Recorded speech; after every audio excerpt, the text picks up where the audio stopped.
Corona से जुड़ी सबसे चिंताजनक खबर यह है कि लगातार तीसरे दिन 24 घंटे में 1.5 लाख से ज्यादा केसेस सामने आए और 11 अप्रैल को 1,52,000 से ज्यादा, 12 अप्रैल को 1,68,000 से ज्यादा, तो 13 अप्रैल को 1,61,000 से ज्यादा कोरोना के केसेस आए। मामूली गिरावट, लेकिन 1,60,000 से ज्यादा केसेस। तो वहीं यूपी में कोरोना के बढ़ते मामलों को लेकर मुख्यमंत्री ने खुद मोर्चा संभाला है। संक्रमण को लेकर लगातार बैठकों का दौर जारी है। मुख्यमंत्री योगी ने लखनऊ में कैबिनेट मंत्रियों के साथ हालत पर चर्चा की और इस दौरान मुख्यमंत्री योगी ने कैबिनेट मंत्रियों के साथ कोरोना की रोकथाम की रणनीति पर मंथन किया। अधिकारियों को भी कोविड गाइडलाइंस के पालन कराने के निर्देश दिए हैं। यूपी के कानून मंत्री ब्रजेश पाठक ने स्वास्थ्य विभाग के अपर मुख्य सचिव और चिकित्सा शिक्षा के प्रधान सचिव को पत्र लिखकर लखनऊ के सीएमओ की शिकायत की। कानून मंत्री ने लखनऊ में देरी से एम्बुलेंस मुहैया कराने, सही इलाज नहीं मिलने की शिकायत अधिकारियों से की। संक्रमण के बीच लॉकडाउन के डर से श्रमिकों का पलायन शुरू हो गया है।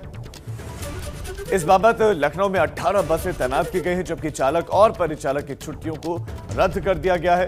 हालांकि शासन ने साफ किया है कि फिलहाल लॉकडाउन जैसा कोई फैसला नहीं लिया जाएगा। आखिरी तस्वीर नाइट कर्फ्यू के दौरान सख्ती की है जो हमने आपको दिखाई है और ये वो तस्वीरें फिर से आपको दिखा रहे हैं। यूपी के 23 जिलों में नाइट कर्फ्यू लगा दिया गया है। जिले के अधिकारी लगातार कड़ाई से लॉकडाउन का पालन करवाने में लगे हैं।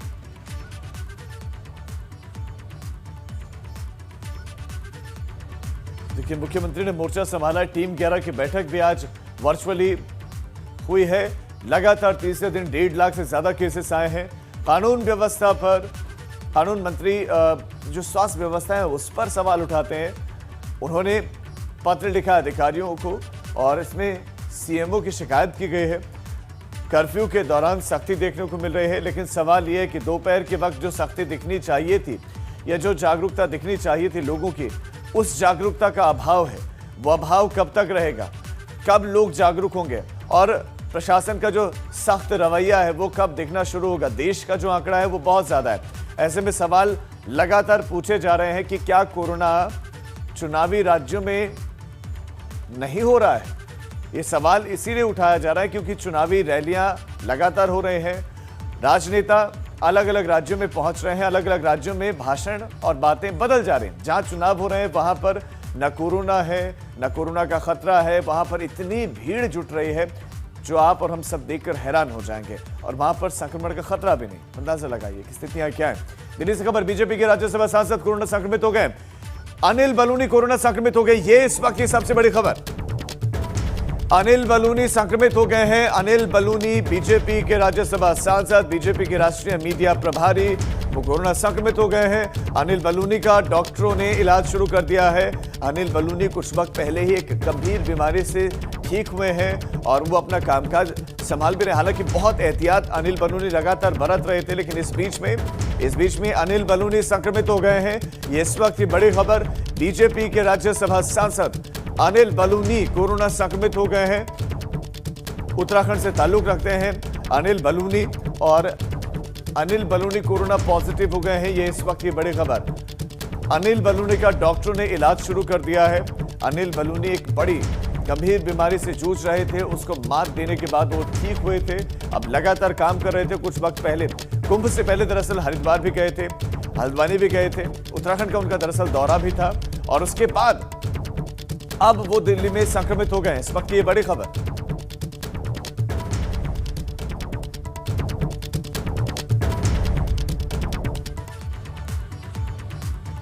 कोरोना संक्रमण से राजधानी लखनऊ में बुरे हालात हैं और लखनऊ में कोरोना के इंतजामों पर खुद मंत्री ने सवाल उठाए।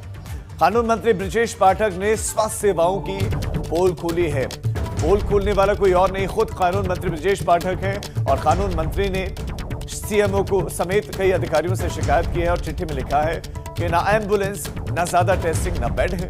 अब आप अंदाजा लगाइए कि कानून मंत्री इस बात को कह रहे हैं कि ना एम्बुलेंस है, ना ज्यादा टेस्टिंग है, ना बेड है, तो दूसरी तरफ ये दावे किए जा रहे हैं कि एम्बुलेंस सारी व्यवस्थाएं दुरुस्त है, बेड्स की कमी नहीं है और टेस्टिंग भी ज्यादा हो रही है। अब जब ये कहा जाता है कि टेस्टिंग ज्यादा हो रही है, स्वास्थ्य महकमा तैयार है, तो फिर कानून मंत्री ऐसा क्यों कह रहे हैं? कानून मंत्री को ऐसा क्यों कहना पड़ा कि न ज्यादा टेस्टिंग है, न बेड्स हैं? ऐसे में अंदाजा आप लगा सकते हैं, और आने वाले दिनों में स्थितियां कितनी विकट हो सकती हैं उसका भी अंदाजा आप अभी से लगाना शुरू कर लीजिए, क्योंकि अगर केसेस बढ़ेंगे तो अस्पतालों में स्वतः जगह नहीं होगी। अस्पतालों की जो सुविधाएं हैं वो आपको मिलना मुश्किल हो जाएगा। ऐसे में आपका मास्क लगाना, आपका कोविड नियमों का पालन करना कितना आवश्यक है। लेकिन इस बीच में ये बहुत बड़ी खबर है, ये वो चिट्ठी है जो हम आपको दिखा रहे हैं। कानून मंत्री ने अधिकारियों को चिट्ठी लिखी है और उसमें जो लिखते हैं वो हम आपको बता रहे हैं कि चिंताजनक स्थिति। मंत्री की चिट्ठी से सच आप जान लीजिए, लखनऊ में स्वास्थ्य सेवा चिंताजनक है और कोरोना की रिपोर्ट में 4 से 7 दिन का समय लग रहा है। 4 से 7 दिन का समय लगता है, 5 से 6 घंटे का समय लगता है अमूमन, लेकिन 5 से 7 दिन का वक्त लग रहा है। हम और प्रदेश की राजधानी में ये हाल, तो बाकी जिलों में क्या हालत होंगे ये मंत्री को खुद लिखना पड़ा है। मंत्री की ये चिट्ठी है, बहुत बड़ी खबर। और कानून मंत्री की ये चिट्ठी, कानून मंत्री ने सवाल उठाए। कानून मंत्री ने सवाल उठाते हैं प्रदेश की जो स्वास्थ्य व्यवस्था है, लखनऊ की स्वास्थ्य व्यवस्था पर। हम मरीजों को इलाज नहीं दे पा रहे हैं। कानून मंत्री ये बात करें कि हम मरीजों को इलाज नहीं दे पा रहे। राजधानी का हाल ये है तो बाकी जिलों में हाल क्या होगा, बाकी शहरों का हाल क्या होगा। रिपोर्ट आने में 4 से 7 दिनों का समय लग रहा है। एम्बुलेंस आने में 5 से 6 घंटे का समय लगता है। ये स्थितियां हैं, ये स्थितियां हैं प्रदेश की राजधानी में, ये हालात हैं तो बाकी जिलों में क्या होंगे। बहुत बड़ी खबर, कानून मंत्री ब्रजेश पाठक ने चिट्ठी लिखी है और उन्होंने चिंता व्यक्त की है लखनऊ की स्वास्थ्य व्यवस्था पर कि रिपोर्ट आने में 4 से 7 दिन का समय लग रहा है।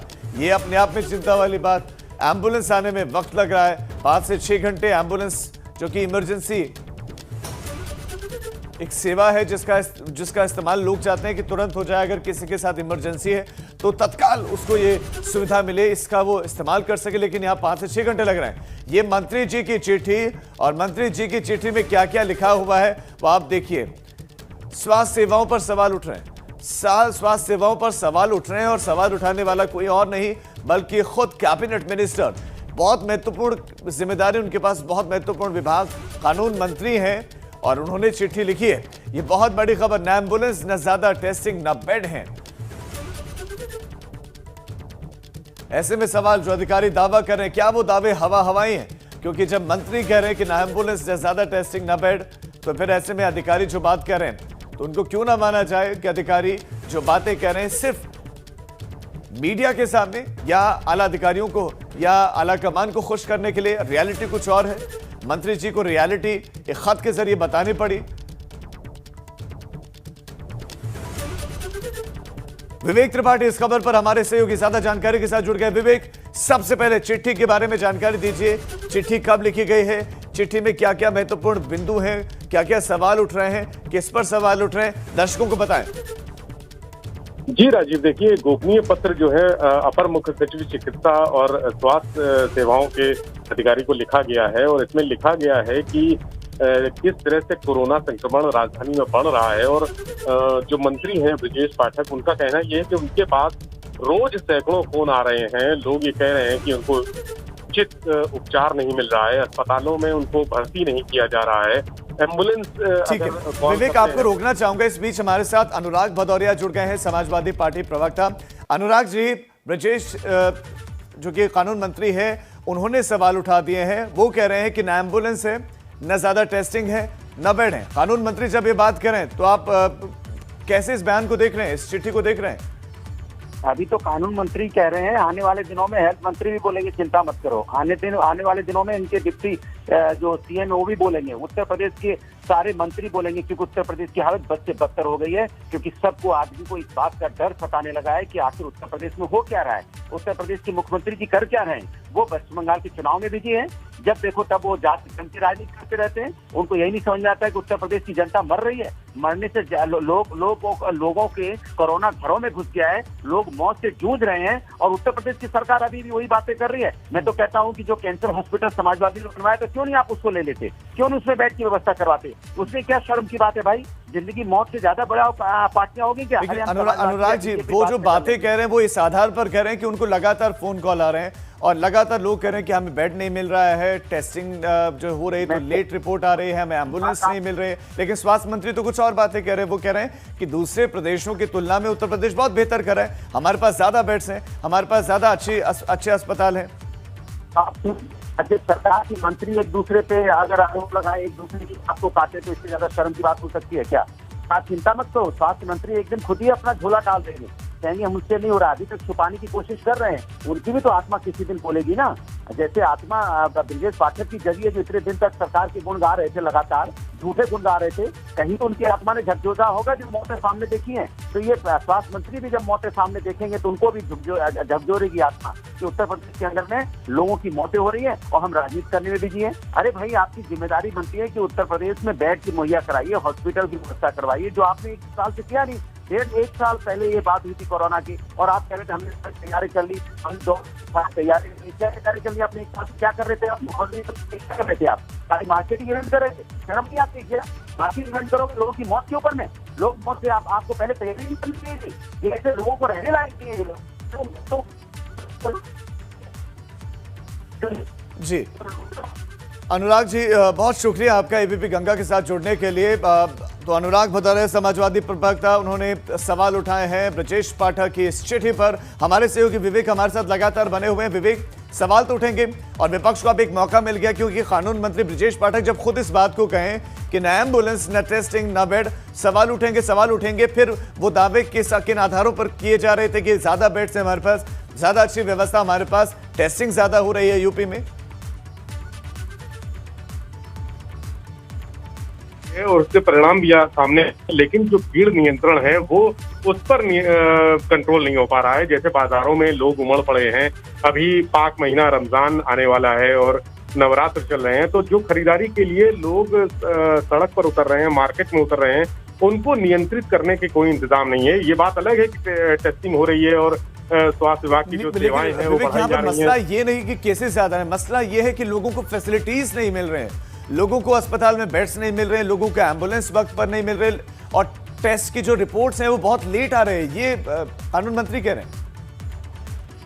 जी राजीव, कानून मंत्री ने जो सवाल उठाए हैं वो बड़े वाजिब हैं। उनका खुद का कहना है कि वो 8 मार्च को इस मसले पे सीएमओ से मिलने जा रहे थे, लेकिन प्रमुख सचिव जो चिकित्सा हैं उनसे फोन पर बात हुई और उन्होंने आश्वासन दिया कि नहीं, जल्द व्यवस्थाएं सुधरेंगी। हालांकि रवैया वही है, मरीज तेजी से बढ़ते जा रहे हैं, कोरोना पेशेंट हैं वो तेजी से बढ़ रहे हैं, लेकिन यहाँ पर इंतजाम जो है उनके लिए नाकाफी है। जिस तरह से अस्पतालों में बेड की कमी है, हालांकि बीते दिन ही मुख्यमंत्री ने बैठक करके 18 अस्पताल अतिरिक्त वहां पर कोविड के मरीजों को भर्ती करने के निर्देश दिए हैं और ये कहा है कि जो बेड हैं उनकी संख्या भी बढ़ाई जाए।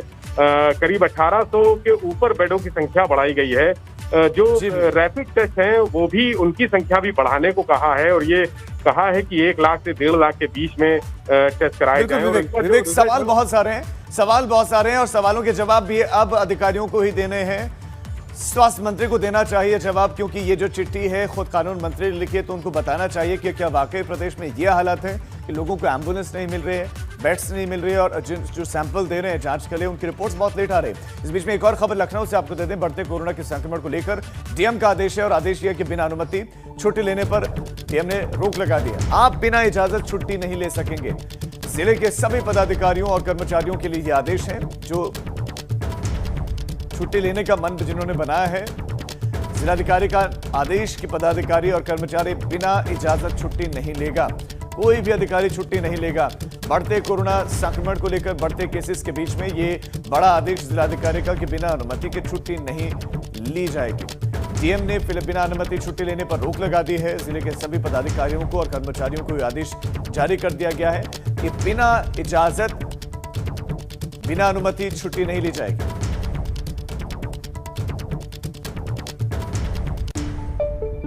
चुनाव के पहले चरण के लिए आज चुनावी शोर थम जाएगा। शाम को 5 बजे तक ही चुनाव प्रचार कर सकेंगे कैंडिडेट्स, उम्मीदवार शाम को 5 बजे तक चुनाव प्रचार कर सकेंगे और उसके बाद ये प्रचार का शोर थम जाएगा। पहले चरण के लिए 15 तारीख को, 15 अप्रैल को पहले चरण के लिए वोटिंग होनी है। वोट डाले जाएंगे। उससे पहले प्रचार करने का आखिरी दिन है आज। शाम को 5 बजे तक ही प्रचार किया जा सकेगा। 18 जिलों की सीमाएं सील हो जाएंगी चुनाव प्रचार थमने के बाद से ही। 15 अप्रैल को 18 जिलों में पहले चरण का चुनाव होना है और 18 जिलों में 3 लाख उम्मीदवारों के भाग्य का फैसला होगा। 3 लाख कैंडिडेट्स।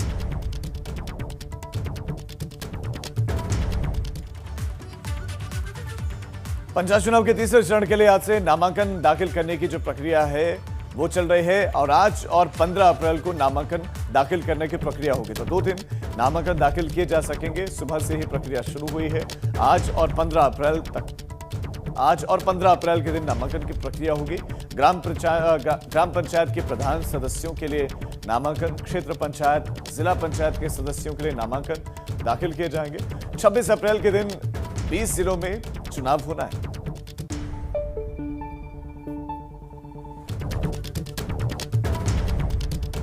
तो पंचायत चुनाव के लिए तीसरे चरण के लिए नामांकन दाखिल किए जाएंगे आज के दिन और 15 अप्रैल के दिन ये नामांकन दाखिल किए जाएंगे। क्षेत्र पंचायत, जिला पंचायत, प्रधानी,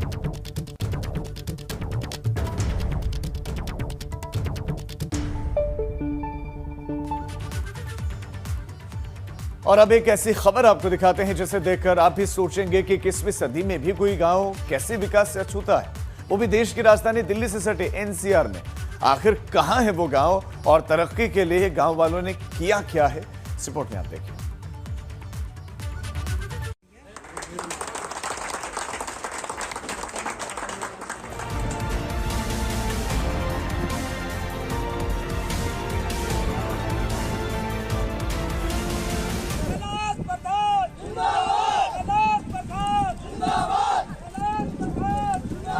ग्रेटर नोएडा में प्रधानी का चुनाव होने में अभी वक्त है, लेकिन इन लोगों ने हफ्ते भर पहले ही अपना प्रधान निर्विरोध चुन लिया है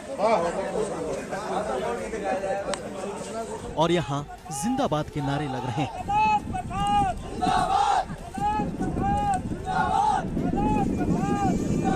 ये तस्वीर गौतम बुद्ध नगर और हरियाणा के फरीदाबाद की सीमा पर बसा दलेलपुर गांव है, जहां सबसे कम मतदाता वाली ग्राम पंचायत भी है। शायद यही वजह है कि यहाँ के लोग अभी भी मूलभूत सुविधाओं से महरूम हैं।